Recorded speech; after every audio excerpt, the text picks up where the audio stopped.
This episode from the life of Sherlock Holmes will be transmitted to our men and women overseas by shortwave and through the worldwide facilities of the Armed Forces Radio Service. Petri Wine brings you Basil Rathbone and Nigel Bruce in the new adventures of Sherlock Holmes.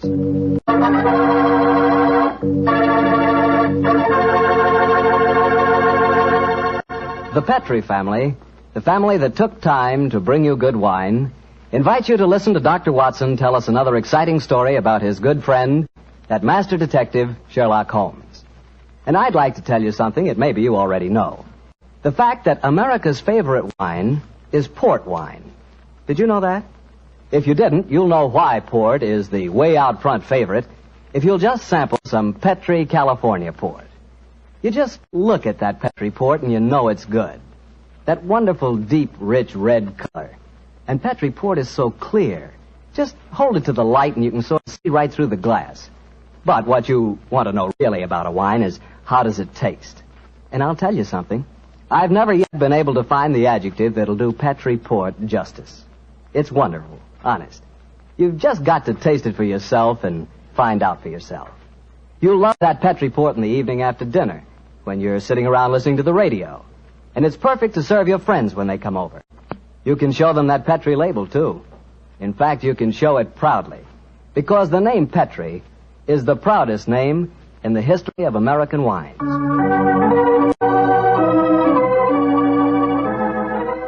And now for our weekly doctor's visit. Let's see... No, Mr. Bartell. Don't say let's see if he's expecting us. You know I always expect you at this time on Monday evenings, my boy. So draw up your usual chair and settle down. Thanks, Doctor. That's it. All alone this evening, Doctor? Where are the puppies? Out on the patio. They had a most unfortunate encounter with a dead seal on the beach this afternoon. In consequence, they're a little malodorous, shall we say. In that case, Doctor, perhaps we'd better change the subject. So, suppose I ask you about tonight's new Sherlock Holmes adventure. Well, my boy, as I told you last week, the story took place in the foul alleyways of Limehouse. It was there on a foggy December evening in 1890 that my story began. An old friend and patient of mine, Isa Whitney, had disappeared, and his distraught wife had come to me for help. Knowing the man to be the victim of the shocking habit of taking opium, I suspected that I might find him in one of the vile dens inhabited by the dregs of the waterfront. And so, Mr. Bartell, about 5 o'clock on that December evening, I began my search. After an hour of fruitless wanderings, I found myself in a vile alley called Upper Swandam Lane. I could hear the distant moans of the riverboats as I walked, eyes alert, and hand on the revolver in my coat pocket.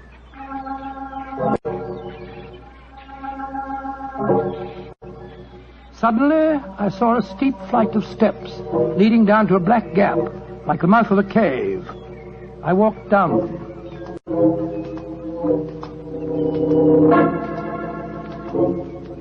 The steps were worn hollow in the center by the ceaseless tread of stumbling feet. I reached the bottom. A door faced me, and above it, a flickering oil lamp winked warnings at me. I found the latch and lifted it.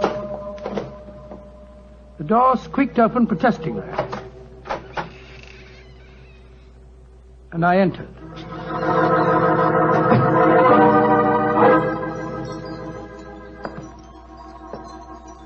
There was a tinkle of Chinese wind bells as I walked towards a long, low room. A strange sight met my eyes. Through the gloom, thick and heavy with the brown opium smoke, I saw that the room was terraced with wooden berths, like the forecastle of an elegant ship. Out of the shadows, there glimmered little red circles of light, now bright, now faint, as the burning poison waxed or waned in the metal pipes. Bodies lay in strange, fantastic poses. Bowed shoulders, bent knees, heads thrown back. The attendant came up to me with a pipe and beckoned me to an empty berth. I haven't come here to smoke your filthy drug. I'm looking for a friend, Mr. Isa Whitney. No, Mr. Whitney here. Well, I'm going to search the place. You must not disturb the priest. I'm carrying a revolver, so you'd better not argue with me, my good man. Out of the way. I searched that filthy den, but found no trace of my missing friend. As I was leaving in despair, a long shaking hand reached out and plucked at my sleeve. I turned, and there sprawled in a berth was the wreckage of a man, his gaunt face yellow and twitching, his clothes filthy and ragged, and the pupil of his eyes pinpoints. He spoke to me in a thin, quavering voice. For heaven's sake, get me out of here. Now, look here, my man. Don't say you won't help me, Governor. Ain't you got no heart? Please help me, Governor. Take me out of here. Strike me, think I'm going to bomb, I tell you. Oh, what must you expect if you indulge in this filthy habit? Take me out of here, Governor. I'll go straight this time. Cross me out, I will. Oh, very well. Come along with me. I suppose it's my duty to help you. God bless you, Governor. Here you are. Here, now, give me your arm. You cannot take him away. He owe me money. That's a bleeding lie. I paid him when I come in, I did. He cannot go with you, mister. You remember what I said about my revolver, you blackguard? If I have any more trouble with you, I'll fetch the police. Come along. He owe me money. He owe me money. Infernal scoundrel, owe me money. Tell him more proper, Governor. That off you didn't.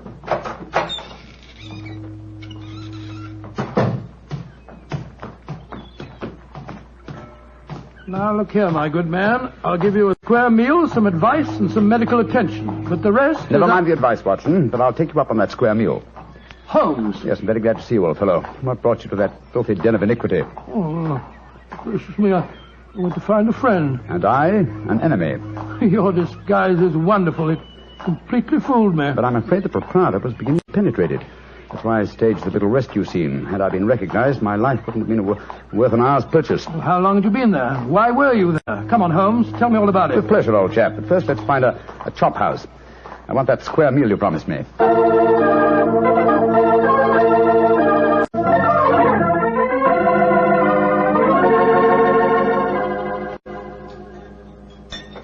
An excellent meal, Watson. Yes, they're surprisingly good for such a shoddy-looking place. Well, Holmes, now perhaps you'll tell me what you were doing in that opium den.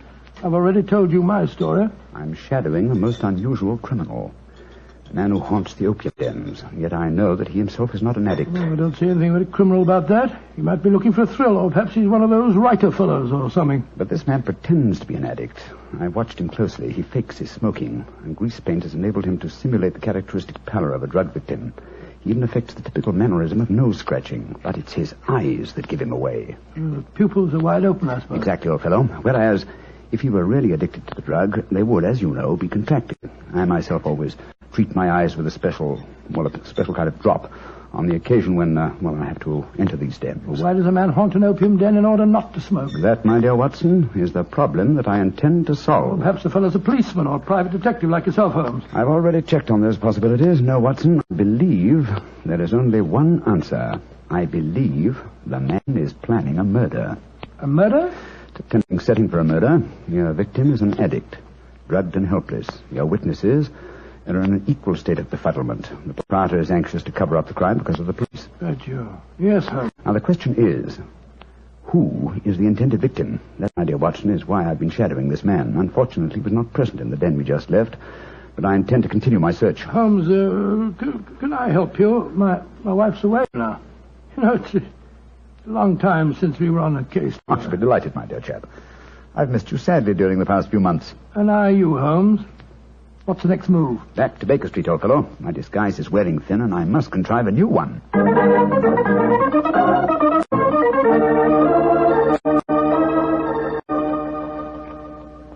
New disguise, eh? Well, which one shall it be, Watson? Well, how about the old flour cellar? I love that one. Well, it's pretty impressive, aren't it? Oh, no, my dear fellow, no. Hardly appropriate for an opium den. In any case, the clothes are so wretchedly uncomfortable. Well, how about the music hall singer? Oh, that chap, yes. Oh, I don't want to be beside the seaside. I don't want to be beside the sea. I don't want to stroll along the prom, where the brass band plays tiddly-um. Oh, confound it. Who can that be? You weren't expecting anyone, were you? No. This is just like the old days. The doorbell ringing, Mrs. Hudson toddling off and bringing up some poor devil in trouble and... Say that rather wistfully, old fellow. Don't tell me that you repent of marriage. No, of course not, Holmes. Mary's a perfect darling, and I couldn't be happier. Just the same. It is rather fun to be back here again. Come in. Yes, Mrs. Hudson? It's a gentleman, sir. He gave me this card. Says he's very anxious to see you. Wayne J. Leyton, President, Leyton Corporation, Chicago, United States. Ask him to come up, will you, Mrs. Hudson? Aye, sir. Well, it's quite the cold times to see you back here, Dr. Watson. That's just what I was saying myself, Mrs. Hudson. Mr. Leyton has scribbled a message on the back of his card. If £1,000 for a week's work interests you, you'll see me. £1,000? Big fish, Watson. Very big fish. This way, sir. Thank you. Oh. How do you do, Mr. Leyton? I guess you're Sherlock Holmes. You guessed correctly, sir. Excuse me. Oh, Mrs. Hudson, just a moment, Mrs. Hudson. Aye, Mr. Holmes. Sit down, won't you, Leyton? My name's Watson, Dr. Watson. I'm Sherlock Holmes' colleague. Yes, I've heard about you, too. Like a cigar, Doctor? It's a good one. Set me back 3 shillings. Oh, 3 shillings. Okay, that's very nice. Just a good one. Oh, No, I see you introduced yourself. Splendid. And now, Mr. Leyton, may I ask what brings you here? I'll talk fast and to the point. I'm a businessman. I like to do things in a business way. I have a chance to control the guano deposits of the Republic of San Pedro. Their minister will be in London tomorrow, and if it weren't for one thing, I know that I could swing the deal and get the concession. And what is that one thing, Mr. Leyton? The deal is secrecy. I thought no one knew about it, but when I got here, I found out that my biggest business rival has gotten wind of what's going on. He's an Englishman. I've never met him, but he's right here in London. Now, I'm not going to tell you his name, not until you give me your word that you'll work for me. Just what you wish me to do, Mr. Leyton. Get this rival of mine and keep him out of circulation for a week. I don't care how you do it, and I won't ask. In a week's time, I'll give you the other half of this 500 pounds I brought with me. Oh, good Scott. What kind of Watson, detective give do you... Mr. Leyton his hat and gloves. That's it. Thanks, old fellow. Goodbye, sir. What are you doing, throwing me out? I can't think where you gathered the impression that I indulged in kidnapping. Once again, goodbye, sir. And here, sir, you can take back your cigar. Well, if you don't want some easy money, I'll soon find someone else that does. This is the last you'll see of me, Mr. Holmes. Life is full of little consolations. Some people seem to think that money can Watson, the king's afoot. Mr. Leyton is the man I've been seeking. The man who pretends to be an opium smoker. Why in blazes did you let him get away? Here, I'll go after him. No. Don't worry. I've already arranged for that. Oh, how? When I left the room just now to talk to Mrs. Hudson, I was intending to tell her to summon some of my band of street urchins. You know, the Baker Street irregulars. When she informed me that half a dozen of them were in the kitchen at this very moment, partaking of one of her incomparable steak and kidney pies. The rest should be obvious. You left instructions for one of them to shadow Mr. Leyton when he left her. Elementary, my dear Watson. Oh, don't tell me that Leyton back again. No, I think not. I should say that at the moment he's just about to go out of the front door. No, I think we shall have another visitor. And judging by the commotion, the incoming and the outgoing visitors know each other and are not on the best of terms. Well, it sounds to me as if they're having a fight. Here comes Mrs. Hudson to tell us about it. Come in. Oh, Mr. Holmes, you've got another visitor. So I gathered. Mrs. Hudson, you gave my instructions to one of the boys? I did that, sir. Young Wiggins was going to follow the gentleman. Mrs. Hudson, what was all that commotion about downstairs just now? Oh, it was the 2 gentlemen shouting at each other.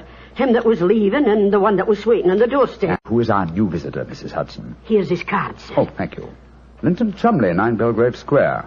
Well, ask him to come up, will you, Mrs. Hudson? Very well, Mr. Holmes. Oh, one thing more. Yes, sir. Please instruct another of the Baker Street irregulars to follow this Lynton Chumley when he leaves here and report to me. All right, sir. You're taking no chances, Holmes, eh? You're having this fellow shadowed, too. Leyton is a potential murderer. Of that I'm convinced. This Mr. Chumley might possibly be his intended victim. While we're talking to him, Watson, old fellow, I want you to be sure to look at the condition of his eyes. I certainly will. Come in. Oh, good evening, Mr. Chumley. Are you Mr. Sherlock Holmes? I am. This is my colleague, Dr. Watson. How do you do, sir? That was Wayne Leyton that was just left here, wasn't it? Won't you sit down, sir? Thank you. I don't want to sit down. All right, you needn't answer my question, but I know it was Leyton. I've never met him, but I've seen his picture in the newspapers. Oh, very well then, sir. It was Wayne Leyton. I know why he came to you. He's trying to have me put out of the way while he closes that deal on the San Pedro and Guana concession. Now, look here, Holmes. You've got to be on my side. Whatever fee he offered you to dispose of me, I'll double it if you'll take care of him for a few days. Oh, dear me, this is becoming monotonous. Watson? The hat and gloves? Thank you, old chap. That's right. Good night, Mr. Chumley. Look here, Holmes. I'll treble his fee. I'll quadruple it. My dear Mr. Chumley, I have accepted no fee from Mr. Leyton. I don't propose to accept one from you. Your hat and gloves, sir? That man is out to kill me, Holmes. Well, if you won't help me, I'll go to the police. That's an excellent idea, Mr. Chumley. Again, good night. Did you notice his eyes, Watson? Yes, the pupils were contracted. He's obviously an opium addict. And also a potential corpse. What do we do now? Wait for the irregulars to report? No, you'll return home for your medical bag. I have a feeling that you'll need it before the night is out. Then come back here. If I've gone before you return, I'll send one of the irregulars to bring you to wherever I may be. Wait until you receive a message from me. On your way, old chap. There's work ahead of us.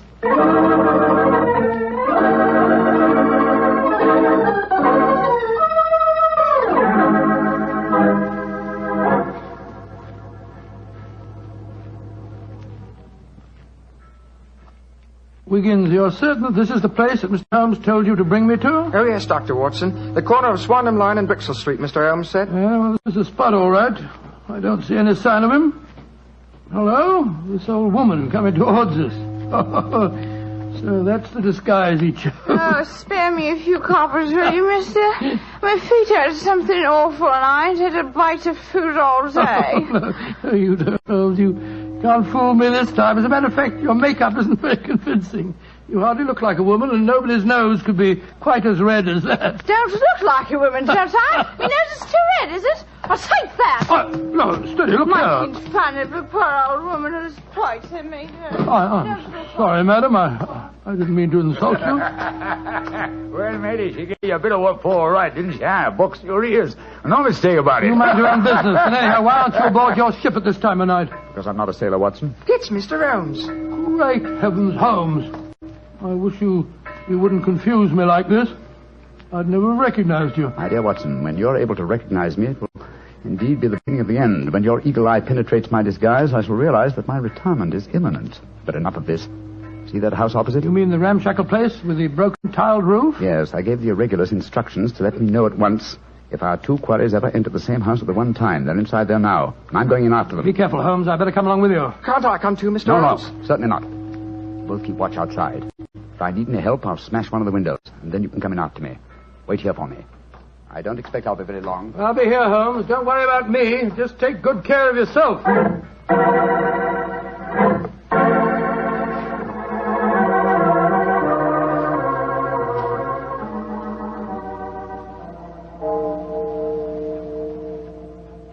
It's 1 o'clock, Doctor. Yes, I know, Wiggins.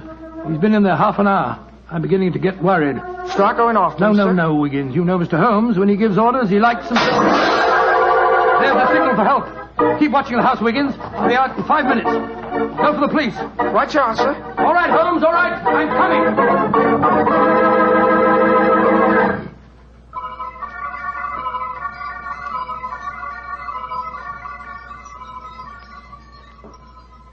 You have searched my house from basement to attic. Why do you not give up? I tell you again, there has been no one here tonight. But my friend came in here half an hour ago. I saw him, and before that, 2 other men are known to have come in here. If that is so, then where are they? 3 men cannot vanish. That's just the point, you scoundrel. Out of the way. I'm going to search this hovel again. I'm not leaving here until I find Mr. Sherlock Holmes.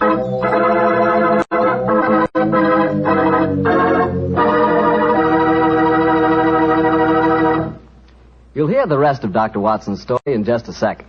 And if you don't mind, I'll take that second to say just one word to the ladies. And that word is muscatel. Petri California Muscatel. I want you women to know about it because Petri Muscatel is one wine that practically every woman likes. Maybe because it's such a beautiful color, like pale gold. But I guess really because Petri Muscatel brings you the wonderful flavor of luscious, sun-ripened Muscat grapes. And that's a flavor. Try Petri Muscatel after dinner, or any time as a change from Petri Port. Remember, if it's a Petri wine, you know it's a good wine.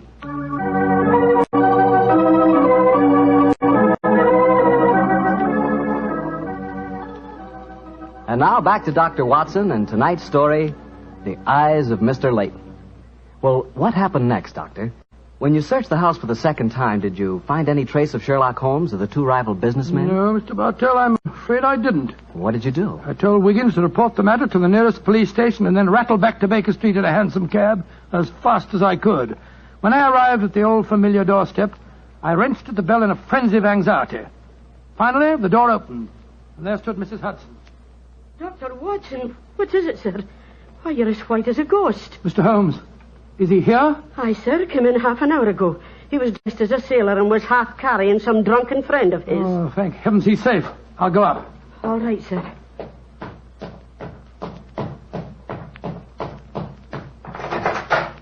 Now, what's no, chap?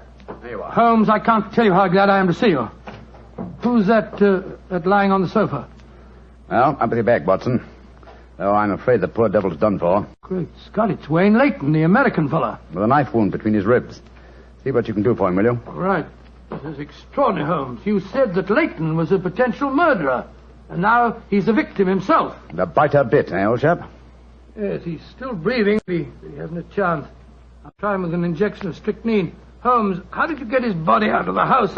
I searched the place from top to bottom.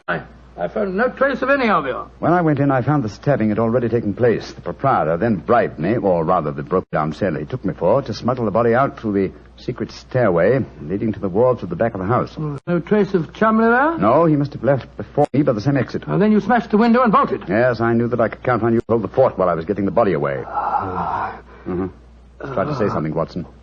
Yes, the injection's beginning to take effect. Yes, Mr. Leyton? What are you trying to say? Tell us, who stabbed you, sir? Lips are moving.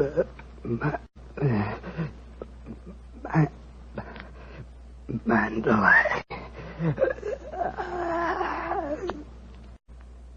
He's dead, Holmes. Yes, but he gave us the clue to the murderer's identity. How? The word he mumbled just before he died. Sounded to me as if he said Mandalay. Precisely, old fellow. Never did a corpse give us a clearer instruction to our next and final move. And that is? Back to Limehouse, Watson. Back to Limehouse.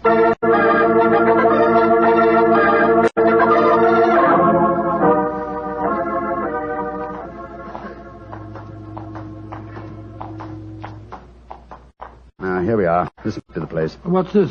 Another opium den? Yes, I knew that since Chumley refrained from smoking earlier on in the night, in order to keep his faculties alert for murder, that an enormous reaction would set in. He'd have to find a den at once, and beyond question a different one from that in which the murder was committed. But how do you know that he's inside here? Well, just before you returned to Baker Street tonight, I had a message from one of my regulars. He tracked him here after he escaped from the scene of the stabbing. That was a couple of hours ago. He might have slipped away again. No, Watson, tonight he came to drown his senses with a wretched drug. He'll be here. Come on.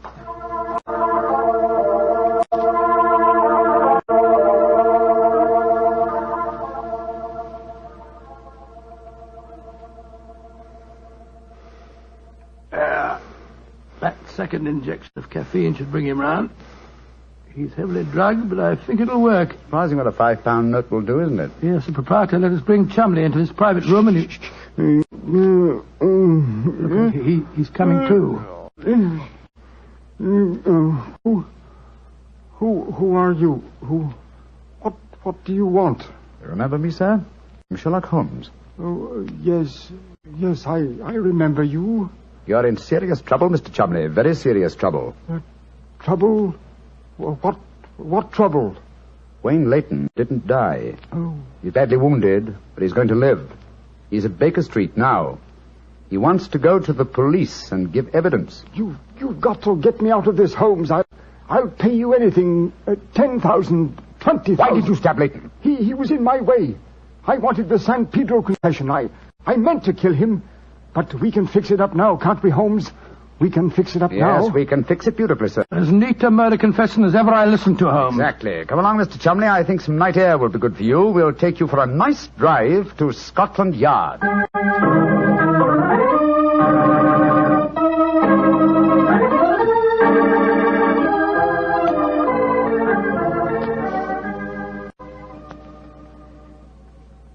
Brought you some kippers, gentlemen. You've both been up all night, and I'm sure you can do it. That's very thoughtful of you, Mrs. Hudson. Yes, indeed it is. What is Mrs. Watson going to say when she finds you've been out all night? Oh, don't you worry about that, Mrs. Hudson. She's very understanding. It's lucky for you that she is. Well, I'll go and leave you to your breakfast. Holmes. Yes, dear fellow? There's only one thing that puzzles me about this case. Oh, what's that? When Leyton was dying, he muttered the word Mandalay. How did that give you the key to the murderer's identity? Oh, the dead American had never met Mr. Chumley, you remember, except when they bumped into each other in our hallway. Yes, he told us that he recognized him from the newspaper photograph. Being an American, he had no reason to know that the name Chumley is in no way pronounced the way it is spelled. Oh, Joe, I never thought of that. Chumley. That name's spelt C-H-O-L, Chol, M-O-N, Mon, D-E-D-L-E-Y. Chol Mondele. Mondele. Precisely, fellow. What you thought to be Mandalay was really Chol Mondele, the name of the murderer. What an amazing case. You did a remarkable job, Holmes.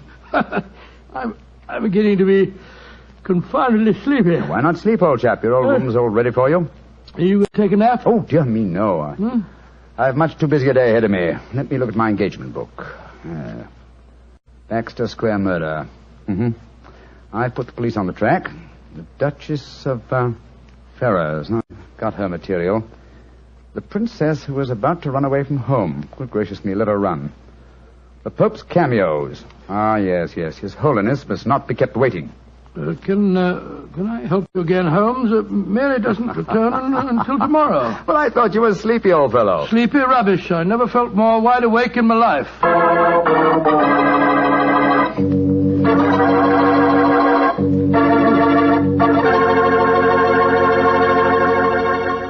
That was a swell story, Doctor. I'm glad you enjoyed it. And it was really funny when you mistook that old lady for Holmes and she slapped your face. It wasn't very funny at all. Sure it was. Come on, admit it, Doctor. Well, she did look like Holmes in disguise, you know, and you would have made the same mistake that I did. Okay. Her nose was ridiculously red, and she did look like a man. Look, Doctor, forget I ever said anything. Huh? I won't say another word. I'll keep my mouth closed forever. Oh, come on, I wouldn't do that.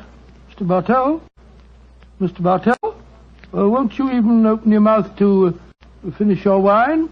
Your Petri wine? Okay, you win. You know I'll open my mouth for Petri wine anytime.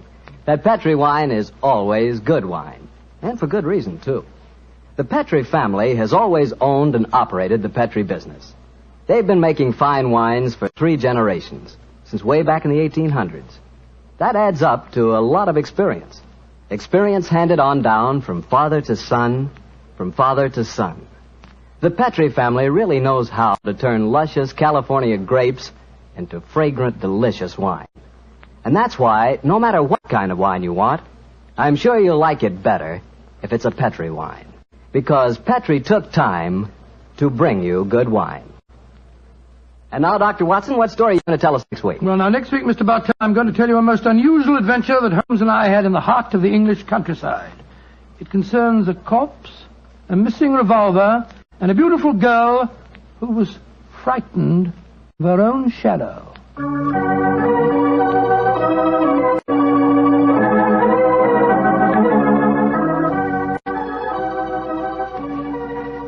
Tonight's Sherlock Holmes adventure is written by Dennis Green and Anthony Boucher and is based on an incident in the Sir Arthur Conan Doyle story, The Man with the Twisted Lip. Mr. Rathbone appears through the courtesy of Metro-Goldwyn-Mayer, and Mr. Bruce through the courtesy of Universal Pictures, where they are now starring in the Sherlock Holmes series. The Petri Wine Company of San Francisco, California, invites you to tune in again next week, same time, same station. Oh, the Petri family took the time to bring you such good wine. So when you eat and when you cook, remember Petri wine. To make good food taste better, remember... Petri wine. This is Harry Bartell saying good night for the Petri family. Sherlock Holmes comes to you from our Hollywood studios. This is the Mutual Broadcasting System.